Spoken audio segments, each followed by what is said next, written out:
the Office of the Historian of the U.S. Department of State, and I'm pleased to be here this morning. And I'd like to take a moment just to thank the Society for Historians of American Foreign Relations for sponsoring this panel, and I'd like to thank C-SPAN for televising us. And historians aren't often on television, so I hope I did all right job with my makeup this morning. I anticipate an illuminating discussion about the foreign relations of the United States series and the tension between what I have called democracy's need to know and the requirements of national security. I'd like to take just a moment to explain why I organized this panel and why I think it has an important subject. The disclosure of classified information by WikiLeaks has generated a renewed public interest in U.S. diplomacy and the declassification of national security secrets. Part of my hope in organizing a discussion like this one is to direct this upsurge in interest towards the declassification programs of the United States government. The Foreign Relations of the United States series, often referred to as FRUS, is the official documentary record of U.S. foreign affairs, and it is now 150 years old. The series meets a very high standard that it be a thorough, accurate, and reliable documentary record and be guided by the principles of historical objectivity. Historians, journalists, and the public have long relied on the series for access to the core documents that explain U.S. foreign policy. While essential, the FRUS series represents just one part of an array of U.S. government declassification programs, and it has never been far from controversy. FRUS has always been a window and a bellwether in the lively debates over transparency and the acceptable amount of government secrecy in our democracy. Two broad themes are fundamental to placing FRUS and its associated controversies in historical perspective. The first theme lies in the nature of the federal government. As early as the 1790s, Congress was demanding the release of foreign affairs documentation from the executive branch. We are celebrating the 150th anniversary of FRUS this year because it was in 1861 that the Lincoln administration opted to transform an ad hoc process into a serial publication. Congress has traditionally pushed for more transparency, and the executive branch has struggled with the challenge of simultaneously informing and protecting the citizenry. FRUS has straddled a tightrope between the two. The 1991 interjection by Congress in the form of a new FRUS law was the most dramatic recent watershed as it led to increased quality and coverage within the series. We will hear today about President Obama's Open Government Initiative and his executive order on classified information that may prove to be another reform towards more transparency. The second theme flows from the growth of U.S. power and international engagement. Put simply, as the stakes of national security rose, the time lag between events and their coverage in a FRUS volume lengthened. The 19th century volumes arrived within a year. The Spanish-American War caused the first delay of a few years. The First World War extended it by around a decade.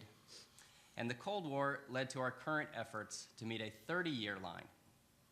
Broad political, geopolitical, and social currents buffeted FRUS over these decades.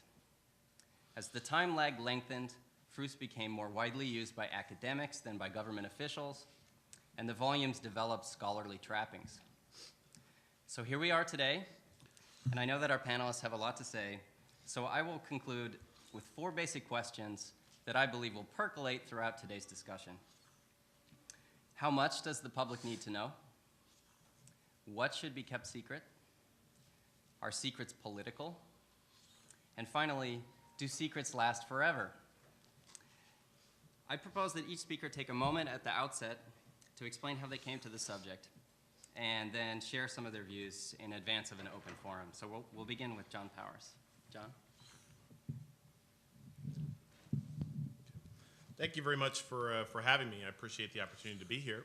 I'd also like to congratulate the Historian's Office on the celebration of the 150th year of the publication of the Foreign Relations of the U.S. series. It's quite an accomplishment, and even this year, I'd also like to congratulate them on the publishing something that is near and dear to my heart. I spent many years at the National Archives working on the Nixon Presidential Materials Project, and I'm pleased to see that these volumes are coming into the public. I'd also like to lastly congratulate them on the completion of a conference on Vietnam a few months ago. It was incredibly insightful and was really advanced the scholarly debate. This is an important panel for me. I think access to government information is essential in our democracy. Our democracy is only as healthy if our citizens can access the information they need to make informed decisions about the actions of their government. It's how we hold our government officials accountable for their past actions and their policy decisions. It's also how we learn, I think, in this forum as historians. It's how we learn from our mistakes and how we build off our successes. At the same time, some secrecy is needed, and our public, our citizens, recognize this. We need secrecy to protect our citizens and our nation. This compact, I think, has a two-way street, that the public allows information to remain hidden from view, so long as the government only classifies what is necessary and eventually allows for that information to reach the sunshine for all to see. I think that's important.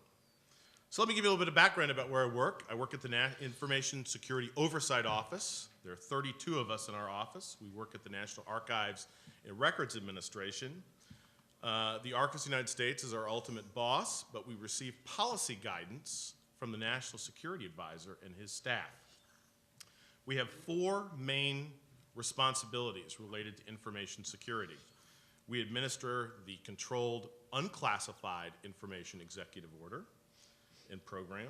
We administer the Classified National Security Information Program for state, local, tribal, and private sector entities. We administer the National Industrial Security Program, and I think what I'm going to talk about mostly here is, of course, we administer the Classified National Security System. There have been 4 executive orders related to each of these. 3 of them are about a year old or even less, so it's been a very active year in our office. With regards to this discussion, our office oversees the entire executive branch's system for classifying, safeguarding, and declassifying classified national security information. Our boss also serves as the executive secretary for 2 independent bodies, the Public Interest Declassification Board and the Interagency Security Classification Appeals Panel. And I'll talk a little bit about that in a few minutes. For the most part, I'm going to direct my comments towards focusing on declassification. We have a new executive order. It just had its first birthday a few days ago. It's not surprising that President Obama decided to make his mark on this issue. He campaigned on transparency. He actually advocated for the creation of a National Declassification Center in his campaign. His first day in office, he issued memos to all department heads advocating for openness and transparency. And he tasked, within 6 months of office, he tasked the Public Interest Declassification Board, that our boss serves as the executive director of, with soliciting public comments for how to improve access to information that the public cannot see.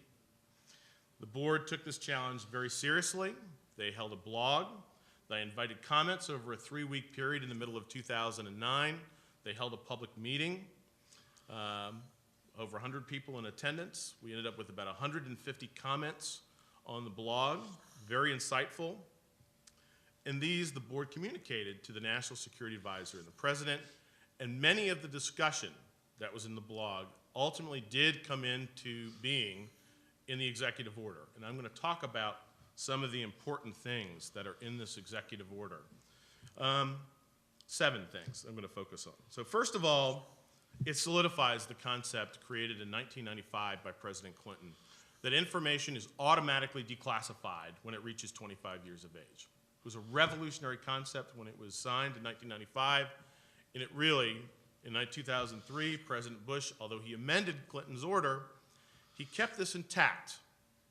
So I think that we really have seen this solidified as fact of being that information, when it reaches 25 years of age, will automatically be declassified. It does, however, allow agencies 9 categories to exempt information. They have to ask for permission from the Interagency Security Classification Appeals Panel for the ability to restrict that information.